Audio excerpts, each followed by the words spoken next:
So I've got on my board today some pictures of some famous graves. Okay, I wonder whether you recognise who's in these different graves. So there's a mosque here, so there's a big clue as to who's buried under that mosque there, the Mosque of the Green Dome. All right, who goes to worship in a mosque? Any ideas? What group of people? It's Muslims, isn't it? Yeah.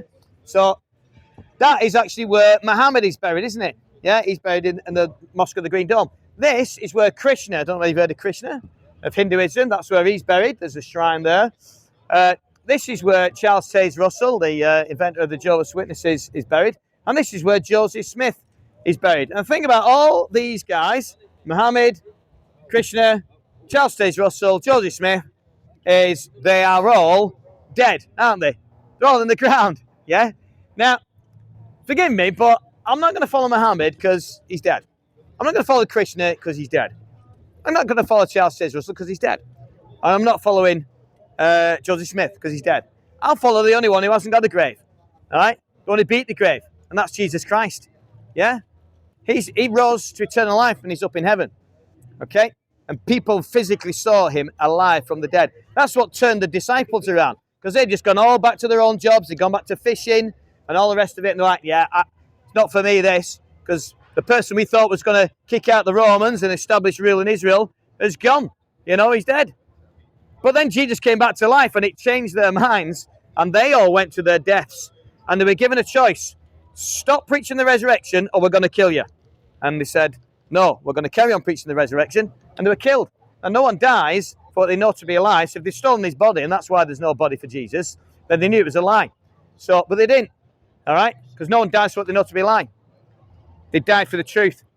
And they died knowing that just like Jesus rose from the dead and beat the grave, that they too will rise from the grave and beat death. Because he's gained victory over death. And he's also gained victory over sin at the cross. He died on that cross so that we can be forgiven.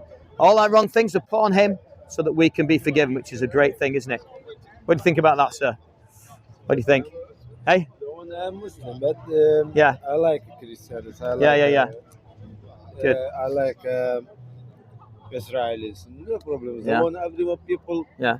They're simple as me. Yeah. But I am a friend. I am from Christianity. Christianity 50-50 Christians. Yeah.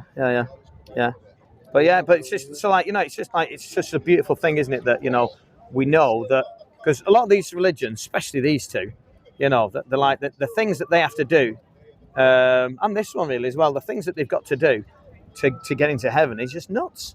You know, it's like you don't get to heaven by being good, you know, by trying to be the best kind of person you can possibly be, because no one can be good enough to get into heaven. You get into heaven by trusting in Jesus Christ, the only one who really truly was good. Yeah. You know, and that's how you get into heaven. You see, so like this is like little leaflets, and it's on it is written every single wrong thing I've ever done. Yeah, that represents everything I've ever done that's wrong. So yeah. what is this? Well, you can have one of those. Yeah, that's a Christian leaflet. So let's say that this is a big long list of all the things that I've ever done wrong. Yeah. He never wrote a book. He never had a job. He never travelled far, yet he changed the world forever. That's Jesus Christ. Now, at the cross, Jesus, this is all my sins. Jesus paid for all my sins. All right? But there's a swap that takes place at the cross. Because he pays for all my sin, I get his perfect record of righteousness. And I can go to heaven now because when God sees me, he sees Christ in me. And that's the only way you get to heaven, by trusting in Jesus Christ. Yeah, not by being good. I pray that you will be good because you'll realise how much you've been forgiven, and you want to show your love for him. You just know that. So this is Krishna. This, yeah, Hinduism. You know that. Yeah, he's dead.